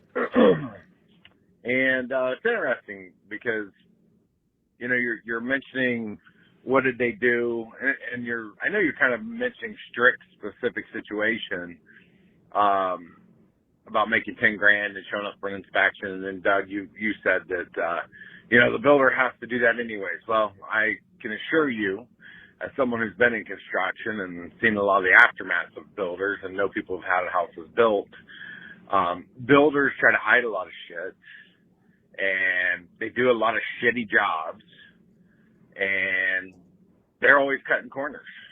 Not all of them, but a good chunk of them. So, no, they're not going to make sure everything is the way it's supposed to be. They're going to try to hide whatever they can so they can sell that fucking thing. So an inspection does have to be done, or you're crazy, even on brand new construction, and probably even especially on brand new construction. I'm assuming the realtors out there would probably agree with me. Maybe not, but based on my experience of being in this world, the other thing is that you're not thinking of this percentage. Yeah, I agree. It's really high, especially on the high end ones. But where it really comes into an impact is the lower cost homes. You know, there was a point where I bought a house for $17,000. Now that was just, you know, cash deal. It wasn't through a realtor at the time. It was actually through family, which is why I traded in so easily. But there are homes that go for not much money. Realtors are involved, and that 6% is almost nothing, and yet they still do the work. And yeah, I know this $3 million homes, people probably aren't the ones doing it, but that's, you know, there's a balance there if it's flat across the board. The other side of that is, once again, from personal experiences, all those times that they go taking people from house to house to house to house to look. Once again, Strict was probably an anomaly, and hey, I want this house, let's do it, you know, and that was cool that you brought him in, because I would have done probably the same thing if I could have got away with saving money and had the experience. I probably would have done it. As soon as I found out, I'd been like, give them some money. But there's a lot of things that are different for other people, and you know, you figure somebody's going to spend tons and tons of time, and yeah, the bigger they are, the more people they have employed, so then they got to pay them as well. So it's like any other business, man. There's always things we don't know. And I'm sure I'm not even scratching the surface of what these people do, because I know some of them work late at night. They're working all hours of the day. They're showing up 7 days a week to show these houses, and there's just so much. Oh, and he got cut off. Well, here we go. Here's the continuation. Number 2. Oh, it's good. It's been a while since I got so fucking long. Hold on. What do you want me to stop? It's just him continuing. You got to raise the volume. You got to raise the volume of him. His volume is 100% different on this go round. So much that they do. There you go. In a lot of cases, that in the end, you know, if they get that icing, you know, cake and icing too, that, hey, I want this house, let's do it, and it goes smooth as silk, they've earned it. Yeah, unfortunately it fell on you, but you were going to pay that fee anyway. So, but in the end, they earn their money most of the time. So that's my opinion. Anyways, all right, guys, love the show, and it's like what I do. I charge more than other people in a lot of cases for what I do. I'm going to do it fast, I'm going to do it good, and I'm going to do it right. So, I don't know. That's just, it's the way everything is. All right, fellas. I want to. So I like that. I'm watching the ahead. Facebook Yeah. live stream, and I like how it bleeps out the curse words. It's funny. What? Because it's doing live, you like mean in the transposing captions, it bleeps captions. out Yes, exactly. Okay. I love that. You know what I like about what Jared says is that, okay, so there's some collusion involved, and maybe there's a monopoly involved, and maybe all of the stuff, but we still, in spite of all of that, we don't need to use multiple lists. That's number one. We don't have to. We can always for sale by owner and go out this bitch by ourselves. That's the first thing. The other thing that I think we need to remember is that it is negotiable. And even though we don't think it's negotiable, that you always caveat emptor, let the buyer beware. We always have the ability to ask the question. Without asking the question, I think that we are negligent in our responsibilities. The third thing is, which is the most important thing, is I think that there is a level of service that an agent offers and provides that does provide the 6% value in what they do. I'm not slating an agent from their 6%, but I am slating the agent from not disclosing that we do have options and not burying it in paperwork that you can negotiate these fees. Okay.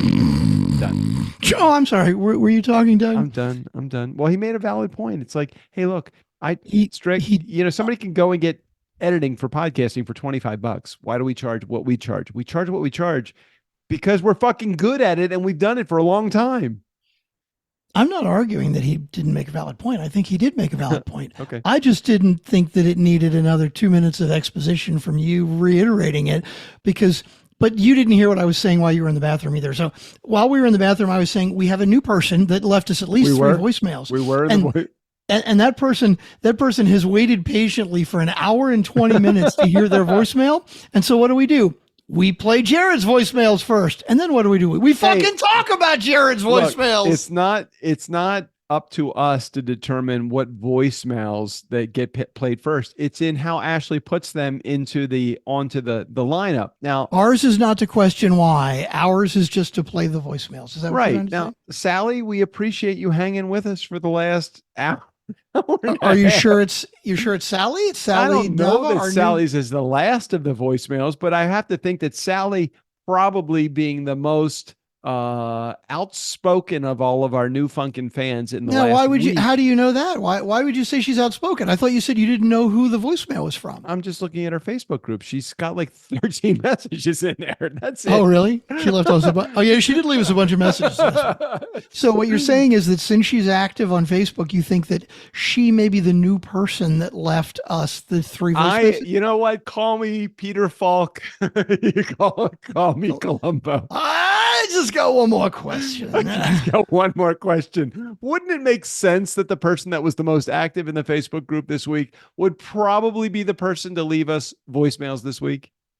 I think that would be a good deduction. Yes. Sally, I don't know your phone number. I don't even know your exchange. And if I did, I wouldn't even know the area code that you live in. So I am just making all of these assumptions. I have not listened to any messages. I'm just assuming that the most prolific of our new numbers that have come in is probably from the person that's the newest in our Facebook community.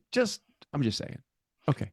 Anyone watching on Facebook is seeing me hover over the play button, which you obviously have not noticed at all because you keep fucking talking. No, I have you behind like 17 windows right now. Okay, go ahead.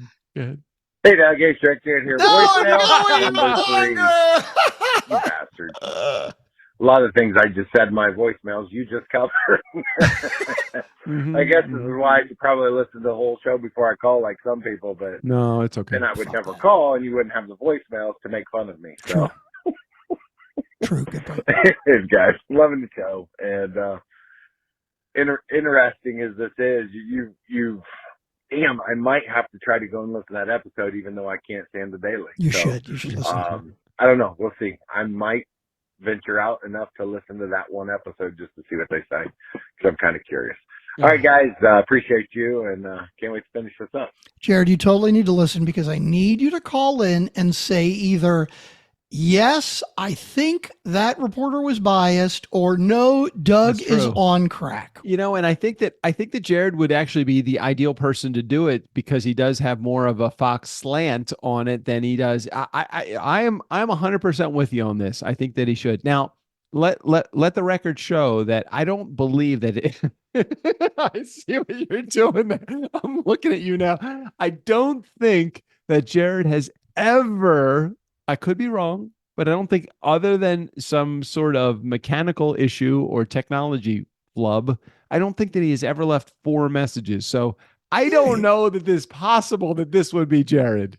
Jared has definitely left 4 messages before. Are you fucking kidding me? Not often, but he has. All right. Well, he totally has. Let the record also show that this will be the longest Nice Guys episode ever. Ever.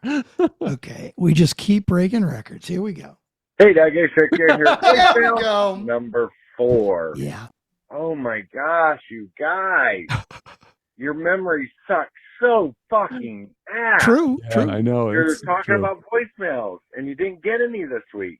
And you're like, I don't think we had any last week. We're slipping. You did. You had one last week that you tried to pretend was from the week before. Thank God you listened to it instead of just deleting it. Oh my God. Oh my goodness. What am I going to do with you? And now here you got 4 this week, at least, and pissing off the real. Of course, you're probably going to get some other calls. There it is, guys. I couldn't pass up this opportunity. Take care. Hey, do you think there's we're pissing off the realtors? We're pissing off who you think is Jared. Sally calling, and do you think there's any possibility that Jared left 5 voicemails? Is there any? Well, you said we got 3 from this new person. I don't know, from this other number. I have no idea what it is. There are 5 left. So Emily, Erica, Sean, Ryan. I mean, it could be anybody calling us an asshole. Anybody at all. We should just change our names to fucking Tim Ferriss in our 2-hour episodes now. You know what? I'm beginning to enjoy doing this show. Did I tell you? I did at the beginning of the episode. You know, I posted about our first 3 years, and it's like, we weren't fucking making any money. We had we had 50,000 listeners, but we didn't have anybody that was doing anything. Thank God. I feel like finally at this episode, this is literally episode 1495 or something like that. We may have almost arrived. At what point do you say you're successful at podcasting? Is it a money thing? Is it a fan thing? What the fuck is it? What makes success in podcasting? If I tell you we're successful, will you shut up and I can play the voicemails? Yeah, we're successful. God, we're very successill at podcasting. Strickland, give me the Hey, Doug, it's Rick Jared here. Voicemail number 5. What the fuck? I must be going for a record here. Mm-hmm. I know. Anyways, Noah Kagan. I'm surprised you had to struggle to remember his name. I did. I don't know. I was just surprised at that. But anyway, he was not the number 4 employee at mintmobile.com. It was mint.com. So you mentioned Ryan Reynolds. Oh, yeah. Not Mint Mobile, mint.com. What is mint.com? I believe Mint is a financial tracking website that now is Credit Karma or something like that. Anyways, Mint Mobile is what Ryan Reynolds is involved with. And now T-Mobile actually has bought Credit Karma. I think is a majority owner of Got Mint. it. But Ryan Reynolds still holds a part, I believe. So Noah Kagan has no shot of being Deadpool. Yeah, Noah Kagan had his hands in a lot of stuff. A lot of things, including my asshole. You wish. The book, which is probably what you're getting ready to talk about, and why he was on the episode and all that good stuff. So, anyways, I gotta get back to the show, man. I just mint.com is Mint Mobile. All right, guys. Love you guys. Appreciate you. See you later. You know, so I keep glancing back at the Facebook feed. Yeah. And it says an hour and 35 minutes in, 0 people watching. And then 1 person watching, and then 0 people watching. It's okay. It's all right. It's probably Sally. She's probably like keeps popping her head in like, when are they gonna play my fucking voicemails? You know what, Strick? It's not the number of leads, but it's the quality of the leads that's so important. It's, you know what? How many people do you think in the last 7 years or 8 years since we've had Turnkey, how many leads do you think that I have had over all of those years? If I tell you, can we play the next voicemail? Oh, just fucking play it. It's fine. Hey, it's Sally Nava. What the hell? From a volcano, but with an N. Hold on. Oh, wait a minute. And now what are we doing? We're fucking talking over her. Like, we're so excited that somebody other than Jared called, and now we're talking all over her. Oh, hold on a second. Mm-hmm. Make new friends, but keep the old. One is silver and the other gold. Jared, you will always be our gold friend. Sally, we know that this voicemail is from you, and we appreciate you, and we know you are our new silver friend. Okay, go ahead, Strickland. Hey, it's Sally Nava. Nava like lava from a volcano, but with an N. And I listened to your fuckery, and I'm giving you a call, even though it's way outside my comfort zone. I don't love talking on phone, but I'm going to leave y'all a voicemail because I want you to know what you've done for my life. I'm on the road right now, and I'm hoping this isn't like a huge faux pas. I have earbuds in to be talking. So you're hopefully not getting a lot of road noise, but I'm driving from Austin to Navasota, Texas, which takes you through a lot of nothing and a little bit of something. I just passed a billboard that said on the top, "Your wife is hot." And underneath it, it's like an ad for an air conditioning company or whatever. Oh, I've seen that billboard. I thought you guys would appreciate that. Yeah, so a friend of mine told me I should start listening to your podcast, and I did. I started way back as far as Apple would take me, which was like episode 800, but I have now been listening to the fuckery as it is released on Fridays, and I just really enjoy it. I find you hilarious. One of my favorite things, I'll tell you about some of my favorite things. I'm a tangential thinker also, so I might be going off on some tangents, but I'm going to tell you. One of my favorite things is trying to guess when Doug brings up a topic, which things are going to make Strickland completely lose his shit. Oh my God, yeah. The voice goes all of up, them gets higher, the expletives come out, and he just like can't believe the audacity of things like realtor commission. And welcome to my fucking life. Hilarious. I was borderline uncomfortable to listen to you talk about me on the air, but it was fun. And I will say I have a partner, and he is wonderful. And I am so fulfilled. But there's a time in my life that Strickland, if you had been in pursuit, buddy, you would have got it. Hold on. Stop. Go back. I want to run that one back. Stop for just a second. This is the worst thing you could possibly tell Strickland. Right. Don't encourage me, right? Don't encourage Strickland. Don't encourage him. Sally. Oh my God. Okay, but you can encourage him, but don't tell him where to find you. Okay? Well, she lives in Austin apparently. Oh, so she's close. Well, but she has a partner. Did you miss the entire? I have a partner. I am extremely fulfilled. Just accept it for what it is. Just take the accolades and just let them wash over you, Strickland. It's okay. You don't have to pursue this woman. So. Continue. So you're saying there's a chance, Doug? Okay, you're taking me back to what I don't even remember what year that was in Las Vegas, where you were at the bar, and it's like, so you say there's a chance. It was a 1 in a fucking million chance, and Strickland and I both took the chance, and it came through, didn't it? Came through. Yep. I do love that she enjoys like me going off on tangents. Like you start on a topic and she's just waiting for me to lose my shit over it.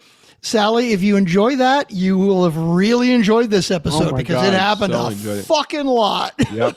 Agreed. Okay. All right. Rewind. Continuing. Go Okay. back. Go ahead. Strickland, if you had been in pursuit, buddy, you would have got it because, yeah, basically because of your personality. And look at those eyes. Oh, you're kind of a dreamboat. Oh. Am I making people uncomfortable right now? No. I'm making myself uncomfortable. And the dimple, yeah. And apparently he's in a rock band. Oh, fucking A, guitar player. I'm gonna work up the nerve to stalk your cover band. What's it called? Flashback. Ooh, yeah. And show up at a gig in Georgetown, Texas, which is where my grandma lives. Oh. And damn! Here, I'm just gonna keep playing because it sounds like it's continued. Damn it, my call dropped. So I don't even know where I quit talking for y'all, but I'm gonna get to where I'm going, and then I'm gonna call back. Oh yeah. So that I know you'll get the rest of my message. Tell me more. But thanks for being who you are, because it brightens my day. You know, tell me more. I love to hear more. I felt like a little bit like I wasn't even here. Really? That's so funny that you say that, Doug, because I felt exactly the same way. I felt like Sally should have just picked up the call and just said, "Hi, Strick, look, it's Sally." I don't feel like, you know what, there's in this particular case, and I know the kind of like the dynamic of the episodes. I feel like there is a setup guy, and then there is the closer. I feel like I spend my entire life being the setup guy for Strickland. Not only just in this podcast, but everything else that we've ever accomplished or tried to succeed at. I feel like I'm the setup guy, and then Strickland comes in and then takes the victory lap. I'm like, you know what? Fuck you, Strickland Myers. Fuck you. I'm actually very happy for you. Jealousy there, Doug? No, I'm actually very happy for you. It seems to be a theme that repeats itself in my life, and I really receive it, I accept it, and I surrender to it, knowing what my power is, and knowing what I can also, just as equally as it is my power, I can just as equally take it away.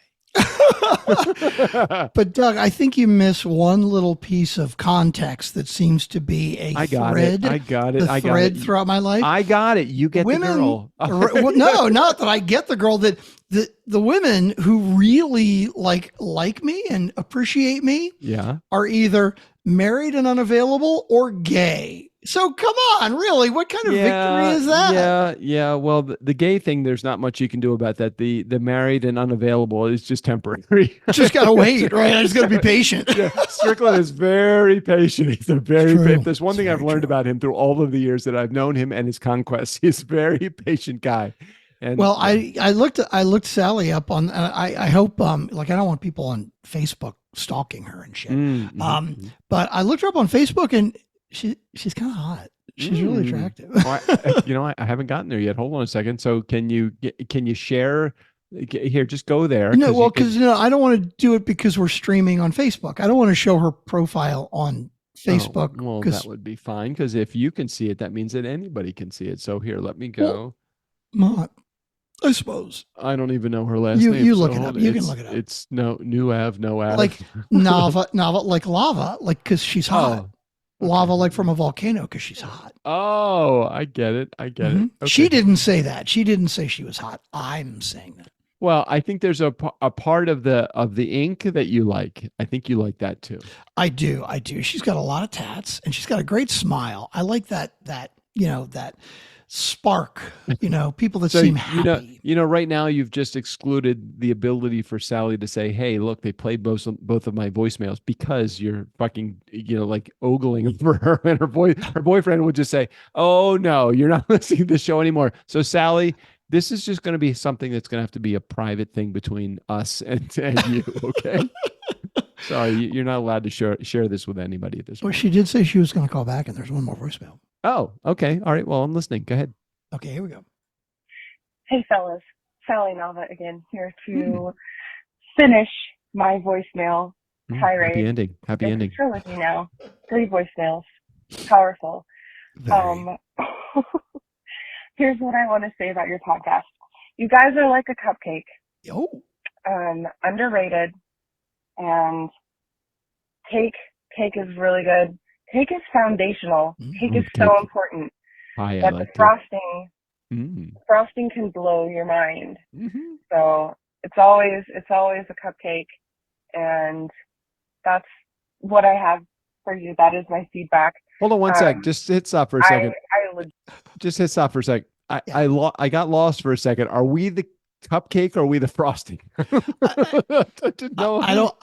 I'm not sure, but it sounded positive, and that's all I care yeah, about. That's true. I got that vibe that it's a positive thing. Okay. She lost me a little bit in there too, but it seemed like it was a good thing. So I'm like, okay, I'll take it. Sure. I felt there was a happy ending, and really to capture positive vibe from that. Okay, so keep going. Yeah. Okay. Here we go. I legitimately can't believe that I left 3 voicemails that are likely to air on totally. It's our agreement.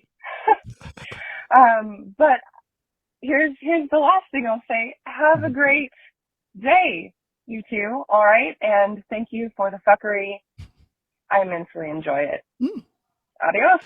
And there's still one more fucking voicemail. Okay. Before we get but to I the appreciate last that. voicemail, She's kind of a badass. It sounds like she was saying she's like a little shy, a little reserved, like not somebody who would normally call in. Right. I got that too. A show. I love that. So a couple questions that come to mind, and we'll get to that last voicemail, and we'll wrap up at the 2-hour mark, I'm sure, somewhere around there. A couple things that come to mind is this.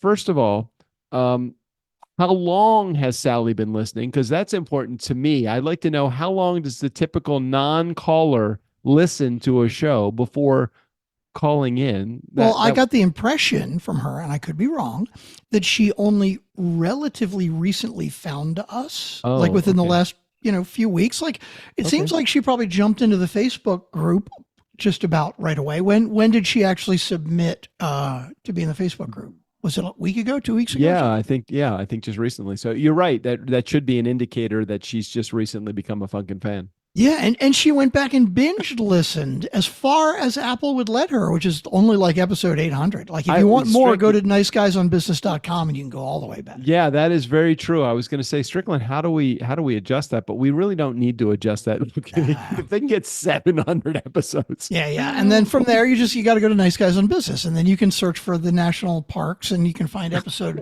was it 172 or some shit like that, or 178? I don't know. Strickland, I don't know that we have. Maybe we do. Maybe we don't. You have to clarify for me. Do we have our fledgling launch episode on niceguysonbusiness.com? Yeah, probably. I mean, I think you could go all the way back and find it, but I think we reposted it as a bonus somewhere at some point. Shit, we could post that again. I mean, this is episode 1487. Like we could repost number 1 because it's so bad. I just recorded today with a guest, an interview episode. It was actually when I went to post it into Monday.com, which is our project management software. I posted it, and it showed me. I'm like, oh, this is episode 1500. Oh no, you recorded 1500. No, yeah. I think 1500 needs to be one of ours, doesn't it? Yeah, I agree. So we might have to do 2 in that week, or we might have to bump an episode of that. It's an interview until after, so that we don't have to create. That's probably going to be more the case. So we don't have to do more work than less work. Exactly. Yeah. Yeah, I forget what the second point I was going to make, but Sally, we appreciate you being a Funkin' fan and a new listener to the podcast. And we're sorry to make you wait an hour and a half to hear your voicemail. Sorry, but not sorry, because I think she's someone that is willing to do it. They're usually the eager ones are usually the ones that will be patient the most. And I'm gonna make a statement here, even though we are almost 2 hours in. This is one of our better episodes, I think. Usually when we talk this long, I'm like, well, what the fuck? But this has been pretty fucking entertaining, I think. No, I agree. I don't understand. Maybe this is just a part of how it's not what you know, but who you know works in Hollywood or podcast land or wherever it is. But Do you really think that Joe Rogan has anything on us other than name brand people and quality content and sponsorship and advertising? I got to tell you, I've never listened to him, so I have no idea. I've never listened to an episode of Joe Rogan. And even Tim Ferriss, who I love, I read his books like way back in the day and I really liked him. But then I listened to an episode and it's like 90 minutes long. And I'm like, fuck, I've listened to maybe 2 or 3 of his episodes. And I'm like, that's too fucking long. Yeah, it's too much. It's too much. And, then we have the clients that are always like, Doug Strickland, I got an hour-long episode. Should I break this into 2? I'm like, fuck no. But then I think, you know what? It's less work for us to do if they break it into 2 and it's the same amount of money. So it's like, okay, break it into 2 episodes. Because at this point, an hour and 54 minutes into this recording, that no one of our clients is actually listening to this. Yeah, wait a minute. Let's go back to the Facebook group. Live, 1 hour, 52 minutes, and 0 people are watching now. I am totally fine with that. You know what? I don't throw this out to the faceless, nameless many. I throw this out to the faceless, nameless 0. All right, are we ready for the last goddamn voicemail? But Strickland, somehow we managed to get between 40 and 60,000 people that listen every fucking month. And we have, can they all be bots? Are they all bots? I'm curious, do we have the ability, and I don't think we do, to see how long people listen? Like, I'm dying to know how many people listen to the end of this fucking episode. I'm even curious, like, if somebody sees, like, okay, so going into an episode when you just hit the play button how long the episode is, right? Because you can see directly on your player how long it is. I'm wondering how many people look at a 2-hour episode versus a 20-minute episode, which is most of my interview episodes, and get to the 2-hour episode and say, fuck this. That scares the shit out of me. I'm not going to listen to that. Yeah, but think if we had advertisers, right? Like if we had an ad every 20 minutes or so, we'd be fucking making bank right now. Dude, who the fuck wants that as a part of their listening experience? Every time I hear an episode that has, every time I hear the daily that has a commercial, I'm like, yes, I still listen to it, but I'm like, I forward through the commercials as fast as I can because I don't want to, even if I'm in bed and listening, I still figure out a way to forward through the episode through the message, the commercials. I think that our listeners, the loyal listeners, the couple hundred, the 3,000, whatever it is, even the 2, the Sallys and the Jareds and the Sean Carpenters and whoever else fucking listens to our episodes. Do you guys appreciate the fact that we do not have any commercial messages during our fuckery episodes? I would appreciate it. And Doug, that's another reason to get a Tesla. When I listen to the daily in my car, no ads. Yeah, I got that. But Strickland, how fucking amazing is it that we are able to bring, in this particular case, 2 hours of content, in most cases, 60 minutes of content conservatively, week after week, year after year, except for Mantra Munchies, which was a fucking ridiculous fucking sponsor to ever have. And we made fun of the sponsor the entire time we had it. Yeah, how great is it to be able to make a living at podcasting? Because we do. I can't speak for you. I can speak for me. 100% of the income that I make, and I make a really good living, comes from podcasting. Now, Strickland, because he's got a cake full-time job, I would say, 30% of your income comes from podcasting or whatever. Yeah. I mean, doesn't the fact that we don't have any commercial messages, doesn't that make you appreciate what we do even much more? Yes, it makes me appreciate it so much more.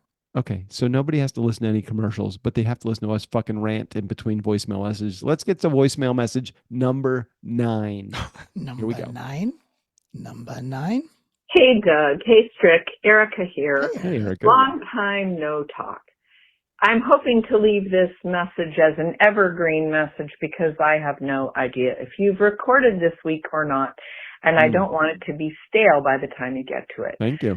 So I'll just say I'm tuning in and leaving you a message because it's been too long, and I feel badly I haven't left you a message. No. Anyway, I saw Doug post today about, I think, 7 years ago for you guys doing the podcast or starting the podcast, or at least he posted the stats from 7 years ago.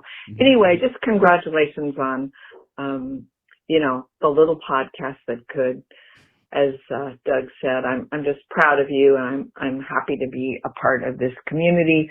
In fact, I'm in my office at the moment looking at a microphone on my boom arm that I haven't used in 2 months because I haven't recorded my own podcast. Busy taking care of my elderly mom and a lot of other things in life, and I cannot wait to get back to my podcast and just be more a part of the turnkey community. So anyway, that's it. Nothing else. Love you a lot. Have been listening to the show.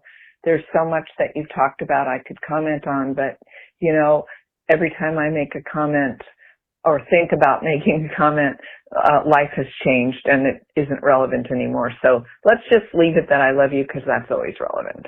All right. Bye. Thanks, Erica. We appreciate that. And we appreciate you calling in.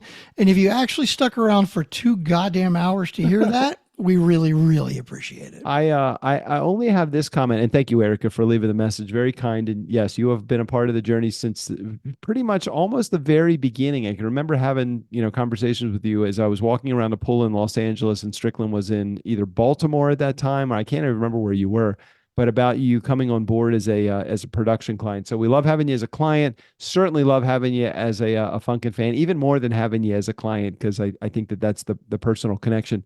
And I have to say this about the microphone hanging, empty or non-used for the last 2 months. I think that Strickland and I have both really applied to this or subscribed to this particular school. I'm not taking anything away from your wanting and your desire to care for your mom. I think it's an extremely valiant effort that Strickland and I don't think that we would ever have the ability. I'd rather hire somebody to take care of my mom than take care of my mom. I love my mom, and hopefully she'll be on this earth for many more years than the 90 years that she's already been here. I think my attitude has always been with my show, the show goes on. And I always open up that microphone because for me, I have to fill my cup. And every week I fill my cup by having a conversation with Strickland, except for those few weeks, and for me, and those few weeks for Strickland, probably less for Strickland than me, that I've been away and Strickland has had to come to the table. And I miss those weeks so badly that I'm not able to be here. I just love filling my cup every week with content. And I don't know that I could live at the quality life that I live if it wasn't for me being able to open up my microphone as often as I do, not only with Strickland, but with my guests too. My guests more for business development than for entertainment and amusement and filling my personal cup. But, Erica, you make a valid point about going away from the mic. I feel sad every time I go away from the mic, and I couldn't deal with that. So anyway, just wanted to make that commentary about that. Not taking anything away from your wanting and desire to be with your mom, Erica, but I applaud your efforts. I could not do that because I just enjoy this side of the microphone so very much. We are at the 2 hour and 2 minute mark now, and you're welcome, Strickland. I'm hungry. I gotta go eat. Yeah, I'm well finished my old fashioned by this point, and I'm sure that when I walk out of this door, that JJ is going to be like, "Did you make dinner yet?" And I'm like, "Because my episodes are usually an hour. I promised to make dinner. I have not done that, so I need to get to that right now." You want to do the honors, or you don't want me to? You always let me do the honors, but why don't you do it this time? I don't think I've ever said the words. So if anybody who has stuck around for 2 hours, this is a first on episode 1000. It took me 1,487 episodes for Doug to let me say, Steve O'Brien, take us out of here. For the Nice Guys on Business, I'm Steve O'Brien. Do you think they could have rambled on any longer today? Blah, bitty, blah, bitty, blah, bitty, blah.